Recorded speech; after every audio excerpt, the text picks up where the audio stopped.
Okay, welcome everyone, episode 16. So we have a very special guest with us today, but before we dive into introducing our special guest for our new viewers, my name is Caroline Berglund. I am the principal of an organization by the name of Talk Talk. Eva, who are you? I am Eva Van Krugel with Fervor Leadership Coaching and Consulting, and I am in the Pacific Northwest. You always say that. I'm in Calgary, for those that are unfamiliar. So Pithy Musings is a podcast on topics that are tough, that are timely, and sometimes taboo. We like to focus on leadership culture, and we always focus on humanity. I don't think that you can look at an individual from a work perspective. You always have to look at the whole human being. We continue to get some great feedback in terms of how the episodes are being received. Continue to provide us that feedback. It really shapes each episode. So with that, over to you, Eva. Grazie. We are so excited. Episode 16, Pithy Musings, to welcome Michael Bungay Stanier.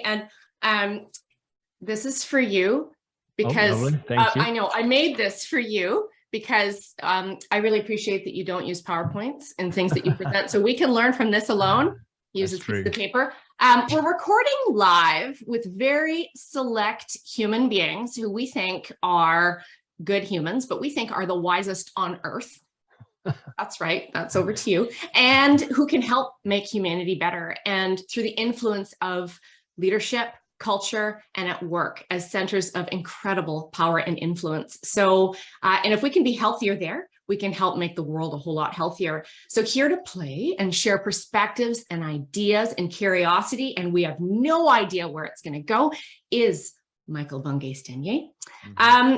Before we go any further, we have to introduce Michael properly. So I said that I wrote a novel because there's just a lot there, but we're going to try and just sum it up really, really fast. Yeah. Michael's like, just throw in 2 sentences. We're good. It's called Pithy Musings. You can't do a 90-minute introduction when the thing is called Pithy Musings. So we'll make it pithy. Make it a haiku. Are you serious? Okay, I don't know if I can do that. Michael Bungay Stanier is already 14 of the 17 syllables. So Michael Bungay Stanier is here. Sit back, listen. It might be good. Well, I have to go ahead. I want to honor Box of Crayons. Box of Crayons is huge legacy work. And if I'm framing this correctly, helping organizations to go from being advice-driven to curiosity-led. Did we frame that right? That's true. Perfect. Okay, MBS Works. Best-selling book, The Coaching Habit, has formed a lot of people's careers, influenced people in a lot of ways. Also, How to Begin, released this year, which we hope to talk about. You can't even see my cover. I've got sticky notes all over it. So nice. Thanks for holding the book. Yeah, oh, well, you can thank 3M for providing sticky notes. The Advice Trap, one of my all-time favorites. The list goes on. New podcast is out as well, or newer, 2 pages with MBS. Michael is an intimidatingly well-read human being. Lots to learn there. And wait a second, you've been a teacher. You admit that it was hard. Hallelujah. Yeah. Amen to our teachers across the world. They're doing the work. And you say you would have been a terrible lawyer. I would have been a terrible lawyer. I did law school. I finished law school being sued by one of my professors for a defamation act. So it wasn't going that well. No. And I luckily was kind of plucked out of the law current, which would have taken me on to becoming a lawyer and then being an unhappy lawyer, by doing some extra study and heading off to England to do some work with some school there. But yeah, it was like it's like about details, and it's about nuance, and it's about subtlety. And as everyone's about to discover, I have none of that. And wasn't your thesis to something about taking the legalese out of the legal? Was. Yeah. I believe you know that, but that's a very Yeah. obscure fact. But yeah, I tried to write I was doing a combined degree of literature and in law, and I wanted to bring some of the stuff I was studying in literature, which I was loving, into law, which I wasn't loving. So I tried to write about how law is written, and how language can exclude people. Yeah. And there's a movement in law where they write plain English. And the point I was trying to make, I think, was even if you write law in more accessible language, there are still all sorts of ways that law excludes the non-privileged. And, this is 35 years ago. So before there was a lot of the language that we have now around how power works and how exclusion and privilege work. So nobody, including me, really understood what I was trying to write. I was stumbling around in the dark. But yeah, nice research. That is obscure. I found it really interesting because I always like to simplify things myself, right? Like, how do you take a really complex topic and distill it down so that everybody else can digest it in some kind of meaningful way? I have to tell you, I'm sweating a little bit. I don't know about you, Eva, because I mean, you do this and you do it a lot more than 16 times. This is our 16th time. So again, thank you for taking the time. We're kind of rejigging Pithy Musings a little bit, and we're starting with what we call the top 5 questions for wise humans. And where that really came from is from the Proust questionnaire. I'm not sure if you're familiar with Proust, yep, Marcel Proust. And he believed that you could really get to know someone in a meaningful way by a series of questions. He had 30. We're only going to do 5. So we thought before we dug into... people all know 1/6 of me. So that's, people can decide which 6 they know of me based on these questions. That's right. So the first question, I think, where it might be appropriate for us to start is, do you have a favorite book or a favorite podcast? And if so, what is it and why? Well, I find that I ebb and flow through podcasts, and unlike books, podcast episodes don't remain back on your shelf. You don't go back to re-listen to a podcast episode, or at least I don't. The place where podcast and books meet for me in the last year or two is by a guy called John Green, and his podcast was called The Anthropocene Reviewed, which is like complicated title. But John Green is amazing. First of all, he is a YA author, young adult author. He wrote The Fault in Your Stars and Turtles All the Way Down. So he writes about young people struggling with stuff. And he's been, those books have sold millions and millions of copies. So that in itself is an accomplishment.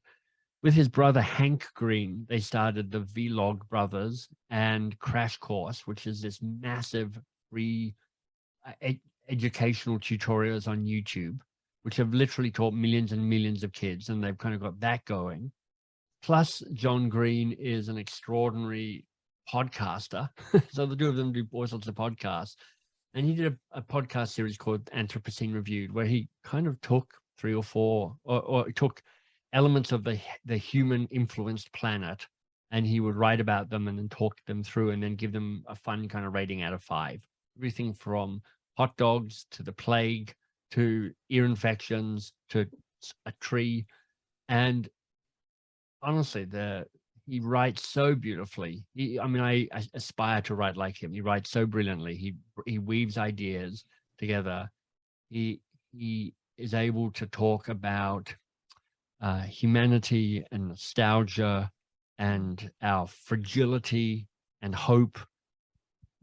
And that started as a podcast, and then he published it as a book as well. So you can get those essays as a book, and they're a wonderful combination. Ooh, very exciting. I don't know John Green, but I will certainly look that up. Yeah. I'm intrigued. The words. Yeah, the words the you episode. If you're going to listen to one episode, Yeah. the episode called Old Lang Syne just is amazing. It makes me cry every time, and I'm a kind of strong, stoic, not sort of cryy type of person, but he just somehow It's amazing. Touches the heartstrings. Yeah, Yeah. yeah. But I'll definitely cry because I'm deeply moved by deep thoughts and Yeah. profound moments. Yeah, My I love husband's it. making a climate change video right now, and he has a 14-year-old daughter of a friend of ours who's composing a piece of music, and her voice alone. So not That's only am I amazing. sweating, I was crying about an hour ago. Beautiful This whole child. episode is brought to you by the theme of dampness. So here Yeah. we go. Bring it on. Bring it on. Okay, thank you for that. Question number 2. And by the way, you're the first person we're doing this with, the top 5 questions for wise Right. humans. So enjoy. The only Next way is question. up from here. Yeah, perfect. Yeah. I get it. Okay. And you'll notice this one's 2-pronged, which is totally breaking all the rules. What most excites you about the future of humanity and the world? And then what most terrifies you? Really easy questions to kickstart us here. Well, you know, it always feels like the end of times in your era. You know, go back 2,000 years, they're like, this is it, the end of the world. Go back another 2,000 years, this is it, the end of the world. And I saw something the other day that basically said, look, in terms of the life of this universe, we are right at the start of it. Stars are in effect, you know, when you close your eyes and you get that kind of like the light stuff that happens behind your eyelids. Stars are the after effect of the Big Bang. 99.9999% of the universe's life will be utter blackness. And in terms of the life of our universe until its heat death, we are in, and if you took all of that and made it a year, we're in the first second of the first day. That's in terms of how we are relative to our universe. But how we are relative to our planet is a little more time sensitive. And, you know, I just think it does feel like, you know, are we just driving humanity to extinction, or are we going to find a way through where we are at the moment? And I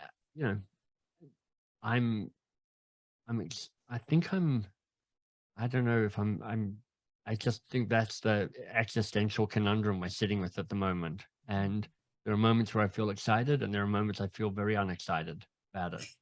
You know, it's interesting, Michael, because as I read How to Begin right from the first page, I said, here's a guy, I think, that has the existential angst that I'm plagued with every single day of my life.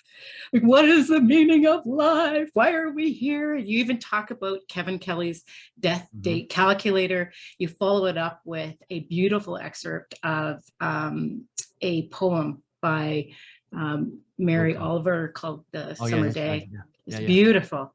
But to me, both those ways in starting was, you're really thinking about, like, am I making, as I read it, I started to think, am I really having an impact on this world? What is the eulogy moment, right? Like what, and again, it's not about famous or infamy. It's, have I lived this thing right? Right. I mean, I wrote How to Begin and the kind of community that's springing up around it, because I'm trying to be a force for change. And I'm trying to give other people the tools to be a force for change. And one of the best ways for me to be a force for change is to try and teach others to have the courage and the community to start some stuff that will make the world a bit better.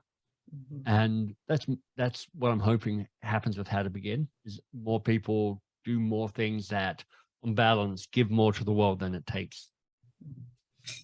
Well, and for those that haven't read it yet, and this is not just a plug because I'm not getting any commission from your book, but it does give you exercises, and I did all of the exercises that really, I think, further clarify what you call worthy goals, and you even use your own illustrations. And you actually talk about the podcast, and that's why I was saying I'm a bit sweaty about this, because you've really thought about these podcasts. So as a follow-up question, we'll get to the third question, but we never know how we're going to do this. How's the podcast going in terms of your 10,000 downloads per episode? I am still well short of 10,000 downloads per episode. And, you know, I'm just nudging over 1,000 downloads per episode. So that's better than it was when I was writing the book. It's not as far as I hoped it would be by now, So now I've got to go, okay, so now what? Now how do I, in a non-organic, i.e. pay money sort of way, Yeah. try and Yeah. increase the reach of this podcast? And do I want to do that? And is this still a goal that is one that is resonant for me? So I'm kind of trying to figure that out right now. Yeah. Can I share? And I know we've got the other questions and it's all just going to flow, but when I went through this book, first of all, I thought I see myself because I go, yeah, whatever. I won't get into my story. The tweet size version is made major changes. Right. Wouldn't turn back. No regret. Scared the living beep out of myself. Yeah. Drove over that speed bump of fear, as someone once called it. And so I go through the worksheet. I'm like, yeah. And it makes me want to set a new worthy goal. Even doing this podcast, it's all part of the work. Yeah. So I feel great recognition and familiarity from doing the work. And I think sometimes to get through this kind of work involves maybe healing work over the years, as well as development learning work. It's part of becoming. Yeah. One thing I wondered was, and I'd love your response on this, is this is big work to do alone. Yep. So for those who are uncomfortable and find it to be too big, what if it's too big? Yeah. How do they navigate that? Well, I guess there are two answers to that. If it's too big, make it a bit smaller. Because I do think that often in terms of trying to be ambitious, and I'm kind of I'd love to help people reclaim ambition as a good thing rather than a tainted thing. But sometimes people pick goals that are just way too big and too lofty and too huge and basically are impossible. And sometimes they pick goals that are too small. And I'm like, how do you try and find the Goldilocks zone between the goals? And, one of the elements of a worthy goal is that it is daunting, that it does feel that it is beyond your current capacity. For me, daunting, the three elements of a worthy goal are thrilling, lights you up, important, contributes to the world. Daunting makes you go, holy cow, how do I do this? You often, how to start it, but you don't know how to finish it. It's a good level of daunting. And I think entangled in that, Eva, is just this idea that you shouldn't be doing this alone. A, because it's lonely. B, because it's hard. C, because you just don't have all the stuff you need to get this done. You're going to need pushing and cheerleading and expertise and reconnection. It's like find the people to help you with this. That is part of the work. As you call it, the travel companion, right? And so Eva, for me, is the healer, the lover, right? She's the Perfect. person in my corner that is enthusiastically, showing those pom-poms. Exactly. I've done some arm waving in my time for you, for sure. There we go. Yeah. Can you also, I so random, you said ambition is tainted. You say more about that? Well, if you say somebody is ambitious, first of all, I think there's a kind of gendered response to it. So if a man's ambitious, it's kind of okay, but it kind of means they're a bit ruthless and they're a bit cutthroat and they're a bit this and they're a bit that. And of course, then if a woman's ambitious, then it's got a kind of other stuff entangled in it. She's like trying to be a man, she's a bitch, she's a this, she's a that. There's all sorts of kind of baggage that comes with that, both or all genders, I guess you'd say now. There's a way that people who are just ambitious for themselves are a bit boring, I find, because they're like, I want a bigger this and I want a bigger that. And I'm like, okay. But I find great inspiration for the people who just are ambitious for the impact that they're going to have on the world. People who start things or commit to things or protest things or shake up things or change things or reinvent things or invent things. These are people who have found some kind of ability to break expectations of themselves and of the world and do things that matter. And they might not call themselves ambitious, but I would look at them and go, you are ambitious. It's just not ambitious for a faster, bigger, shinier car and a private jet. You're ambitious to make the world a better place. Which the world needs desperately. Yeah, not to amass anything. I don't know why I went here in my head, Michael, but a term came to mind that I learned a couple of years ago that I absolutely love, and it's autodidact, just Right. meaning self-learner. That's So right. I'm not going to go learn something because I'm going to get another letter behind my name. Yeah. I'm going to learn something, self-learn something in my own time, and I'm going to go to the depths just for me. So Yeah. there seems to be a similarity between what you're talking about, at least in my head, around ambition. Yeah, there might be. I mean, autodidacts are often pretty interesting people because they're just kind of like, they follow their nose and they end up going down this rabbit hole or that rabbit hole. And they're not necessarily experts in those different subjects either. I mean, there might be people who know a tiny bit about a whole lot of things, but they've kind of found their own way to learn that. Yeah, I would say And- Da Vinci would be an example of an autodidact. True, absolutely. Yeah.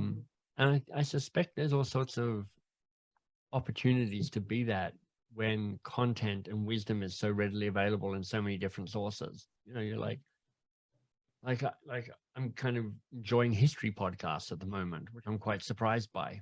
But you could call me an autodidact around random history stuff right now because I'm like listening to 2 or 3 podcasts that are going to got a historical bent to them. Yeah, I'm interested in some really bizarre podcasts right now too. But it's just the love of learning. And so yeah. Okay, let's get to the third question. Do you want to Right. ask that? Yeah, sure. Okay. All right. Top prediction for organizational cultures in the future. Prediction about organizational cultures. Well,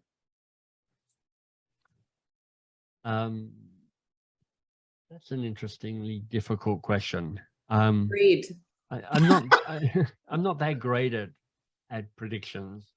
All I know is that every kind of plan I've ever made has been wildly wrong. So,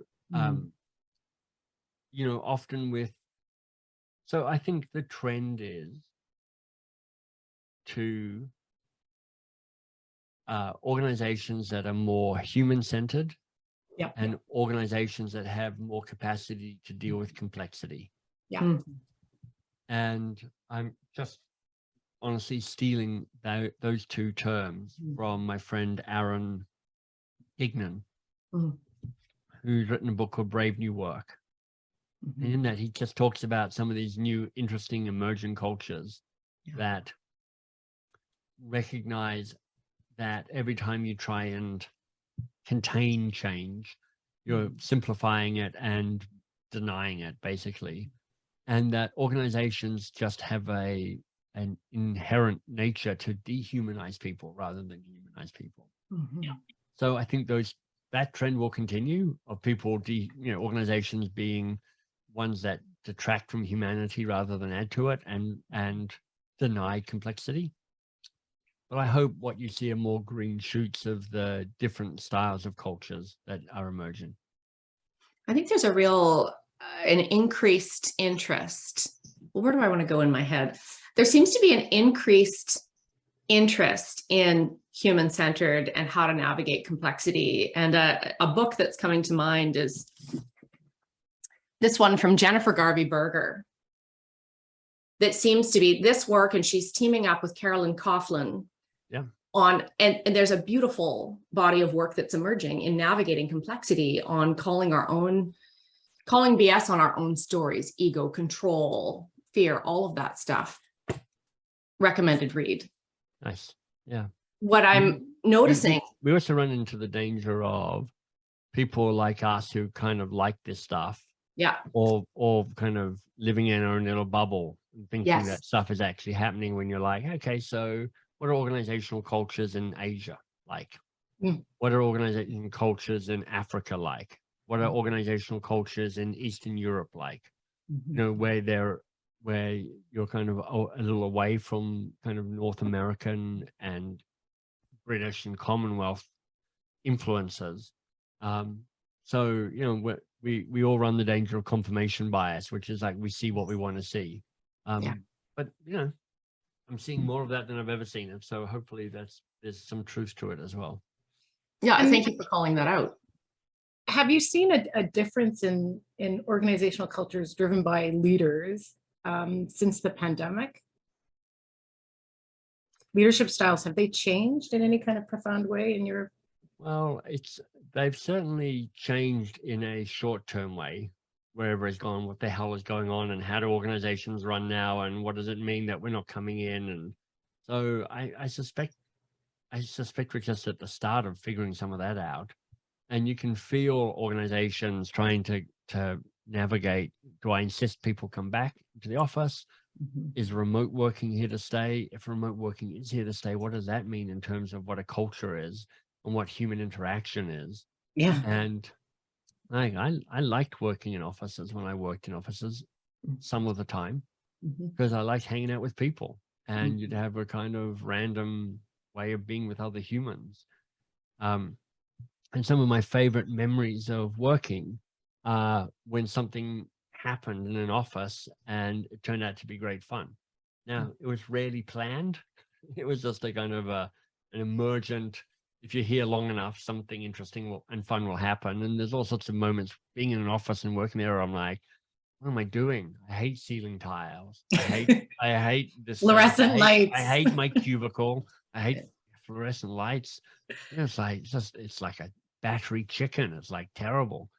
So I don't know. I mean, I think we are all kind of interested and curious and bemused about it, particularly when you weave in things like AI, and you weave in kind of technology making it easier than ever to kind of have a virtual presence with each other. Like, yeah, it's like, what the hell is going on? I don't know. I think leaders thought that was it's a non-rhetorical question. I have no idea how all this stuff is going to emerge. What I'm noticing, and I wonder if the two of you, I don't want confirmation bias. What I'm noticing is that people are definitely tuning more into what matters, going way deeper into the existential angst, wanting to answer it, wanting to stand in their power, get closer to sense of purpose, doing work that matters, living life that matters, a whole ikigai connection going on, wanting to be impactful, contribute in different ways, and acting on choice in ways that are unbelievable, profound, beautiful. Lots of connection to this, how to begin, right? Yeah. But for organizations, I do think in the North American, perhaps Commonwealth lens, that there is a bit of people are going to act on choice. Yeah. And it is an employees market. Yeah, I think that's true at the moment, but I wonder, employment rates are really low. So people are a choice. Lots of young people are looking at careers and going, do I want that? But, we said that about millennials 15 years ago as well. And now all of those people are midway through their careers. They're all kind of doing the same thing. And I just wonder what needs, what's the next Rubik's Cube twist in terms of the world and the economy and the health and war and stuff that makes people rethink again what they want. Having a regular job can be a place of community and safety. And there's a lot of people who are like, actually, I don't really want to have control of my own freedom. I quite like being told what to do. I quite like look, I come in and I move blocks from A to B and my work is done. I don't have to think too hard about it. And I move on from that. So yeah, I'm curious to know how all this kind of plays out. Yeah, same. And what do you think? In the work that I do, I do a lot in the leadership space. And in the pandemic, what I've noticed is that where I sat in a corner with my own existential angst since birth, I'm sure, but more and more people are doing that as well and saying, there's so many senior leaders that I know that, midway through the pandemic, just up and quit. Like I know a VP quit to start a coffee shop. Right. Yeah. I think it's quite interesting how we're reevaluating what is the meaning of life? Why are we here? What are we supposed to do with our, whatever the countdown is for you? Yeah, I mean, that's interesting to see how that story will then unfold. Yeah. Because part of what's interesting is you're quick to start a coffee shop because you're like, coffee shops are cool, and I've got this fantasy for what it's like, or you're hanging out and you're serving coffees to fun people. And then you're like, oh my God, it is hard work to Yeah, run right. a coffee shop, and Yeah. it's endless, and people are rude, and some random people sit in your coffee shop all day on one cup of coffee using your free Wi-Fi. And you have to figure out how to make more money. And you're like, yeah, do I market a coffee shop? I'm not a Starbucks, so now what do I do? And I'm not making I'm making half the money and it's taking me twice as long to get closer to my targets than I thought. So there's all this kind of it's like grass is greener on the other side, but then you get to the other side and you're like, oh, actually I quite liked a whole bunch of stuff about being a senior leader where I had photocopiers and assistants and occasional lunches and desk and no annoying customers to deal with on a minute by minute basis. Yeah, interesting. But it would give you perspective. Like, it would give you perspective, right? Just take a step back, kind of look at your life in chapters. That might be just a chapter that you have in your life where you run a coffee shop and you get additional perspective. Well, I just think the interesting thing, which we're all kind of circling on and agreeing with, which is like, the amount of choice we have is more obvious than ever, I think. Yes, well said. Yeah, and you've definitely not sold me on having a coffee shop. I probably won't pursue that. I should imagine it would also be sweaty. When a part of, so much for the 5 questions, it's all connected. But when we think about organizational cultures, small, medium, large, as centers of influence to enable healthier humanity, what do you think is a call on leadership right now that we really need to tune into? Well, I would first acknowledge how hard it is to lead an organization.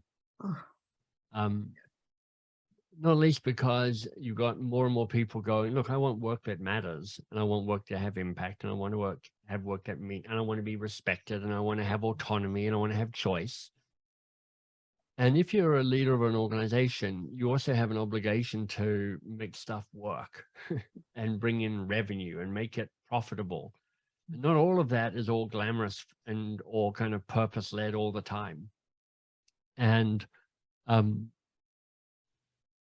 so if you're a senior leader, I think you're thinking to yourself, look, people have more choice about where to work than ever. How do I make this place be a place of purpose and a place of meaning and a place of humanity and a place of respect and all of that good stuff? And how do I find the balance between this is what it means to work here, and this is what this culture is about, and this is how we do things around here? Because and I've been in this position where I've gone, to the leaders of the companies I was working with, this isn't fair, or you guys are assholes, or this, it's like, why are you making these terrible decisions? And now I'm more on this, I've kind of run a couple of companies. I'm like, yeah, I hear you. And you have one part of the picture and not the whole picture. And I have different obligations that you don't have and don't even, are not seeming to understand. Yeah. And I'm trying to balance that. Yep. So I just think as a leader, you're trying to wrestle things that are in tension with each other, which is a place where individuals can flourish, a culture that allows that respect to happen, and a strategy that makes it a successful business, making money and having impact in whatever your business model is. And those 3 things are always competing with each other. They rarely are harmonizing. There's always a choice you make on one compromises the other 2. So how do you find the balance between these 3 factors and see what emerges from that?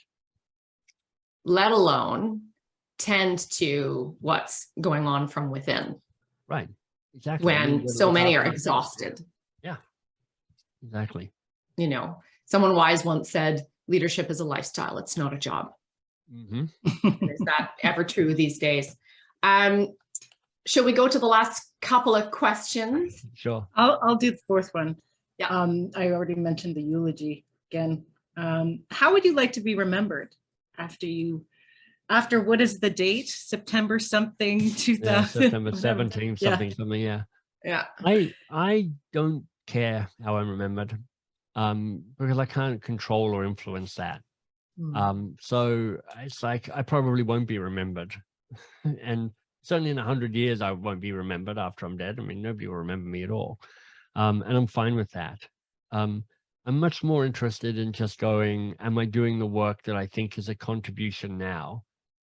And if people remember me, great, I guess, but I'll be dead, so it doesn't really matter anyway. I'm interested more about how do people experience my work now, whether or not they even know it's my work. Yeah. That doesn't matter that much to me. I'm best known for the Coaching Habit book, but if people come across those 7 questions and they have no idea that they come from my book and that I wrote that and I did all of that, but they just go, I can use this, then that's great. That's the impact I want. Can I tell you a story? I wasn't planning on doing this, but about the coaching habit. Sure. And my personal connection with it. So I'm at the airport en route to Toronto, and I went to get, the relay where you get your waters or pops or whatever. Yeah. So I got myself a water before boarding the plane, and never have I ever bought a book in the airport ever, because I'm usually doing work on the plane. Right. But I saw it, I bought it, put it in my bag, sat on the tarmac because there was a blizzard, did my work, finally had a minute, pulled out the book, started reading it. I'm about half an hour into it, and the gentleman sitting next to me says, "Oh, I know Michael." Now, I'm not one that actually usually talks to anybody on said aircraft. I'm just one of those people.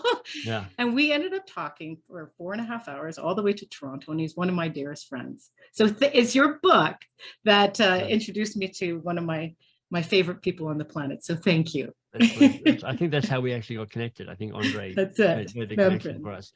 Well, just to return a story, I wrote the Coaching Habit with a very specific moment in mind. The idea was this: a woman would come in, she's a kind of mid-senior level in her organization. She likes her work, she likes her team. She's trying to figure out how to do better because she's feeling a bit tapped out and exhausted and frustrated. She finds books in the airport bookstore. She picks up the Coaching Habit. She goes, "This feels not scary, and I could perhaps read some of this or most of this on the plane, and it will fit in my handbag." And so the book was designed as bait for the very experience that you had. So thank you for. I just want to say I got like truth. Well, I call them truth tinkles, because it's synchronistic. If that's really what you had. No, that was exactly the experience that I wanted that book designed for. Yeah. That's amazing. Well, I'm glad I told you that then. So you had a good perfect marketing strategy. Yeah. Well, it is definitely, both Advice Trap and Coaching Habit are probably the top 2 books that I recommend to leaders who want to strengthen their coaching skills and are starting to think more about that, or maybe have started book clubs, things like that. Or maybe wanting to do trainings on maybe not full on coaching skills, but a coach approach. Yeah. And just in the past couple of months, did one using the 7 questions, and this verbatim from a senior leader who says in front of her whole team, "Oh my God, this works." Exactly. And they did, role plays and little skill building, all of that. And it was probably one of the highest evaluated sessions of a whole series that I did with this group. And so I owe you a genuine thank you for that. My pleasure. Yeah.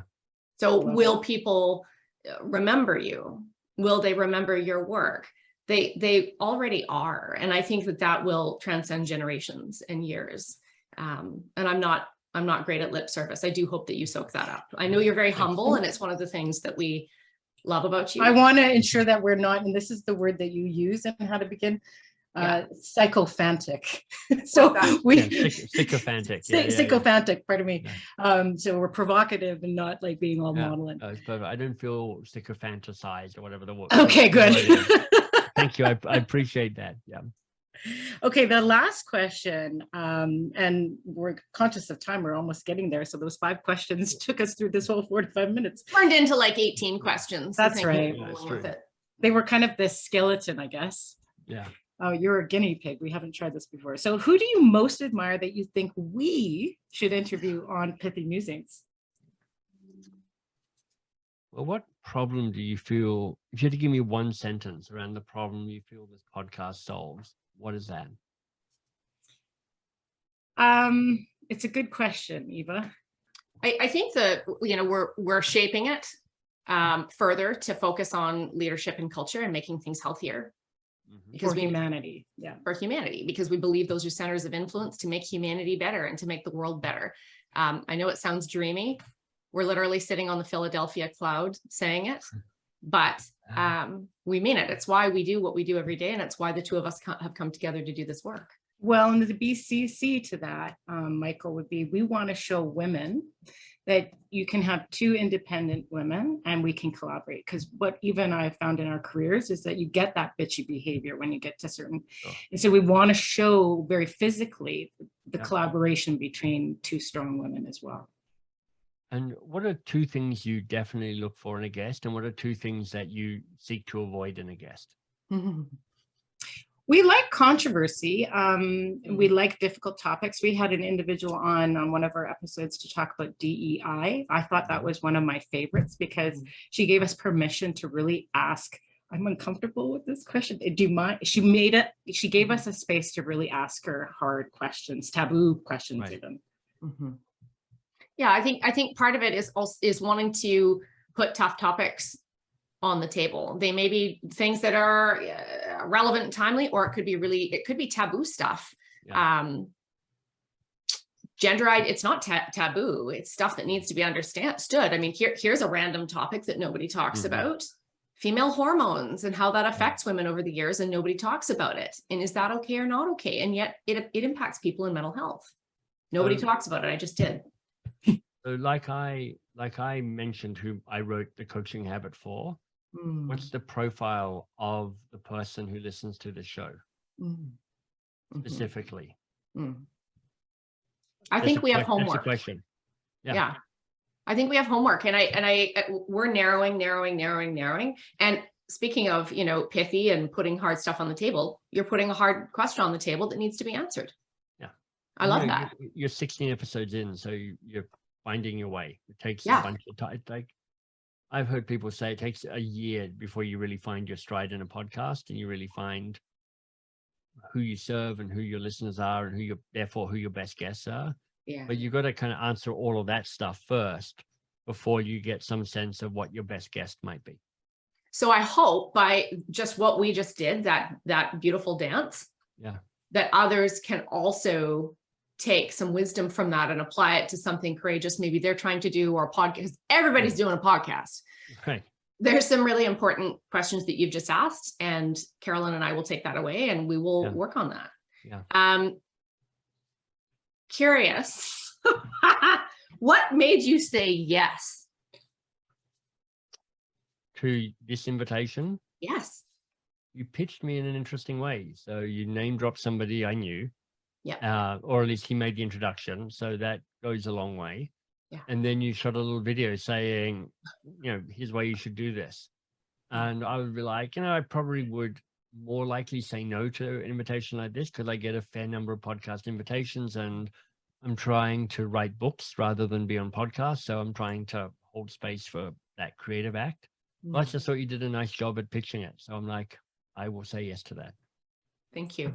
Thank you for that. What is your book that you're writing right now?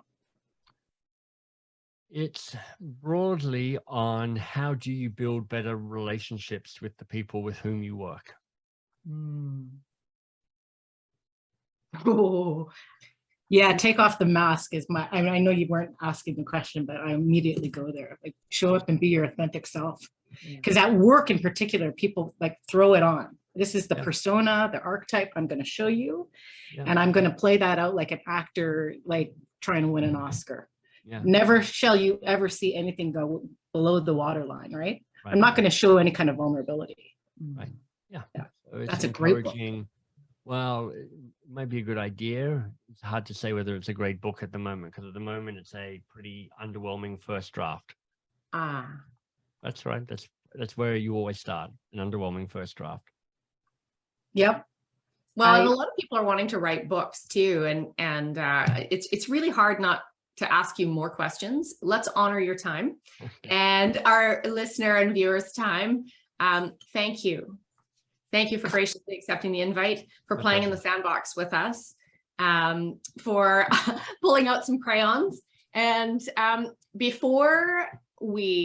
was there anything before we sign off, Caroline, that you want to say? No, just again, I echo her thoughts in terms of thank you. We do have actually, this was supposed to be the ending question for our last guest on episode 15 didn't know that you were going to be on the show. So we've been doing this for a while. Just anonymously is going to ask a question. So Eva, if you're open to answering her question, which you have no idea.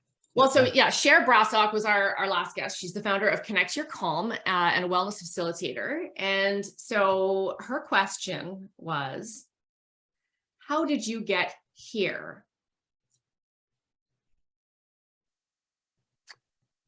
Well, you know the saying, inspiration is when your past suddenly makes sense. So there's a way a bunch of that stuff comes into play.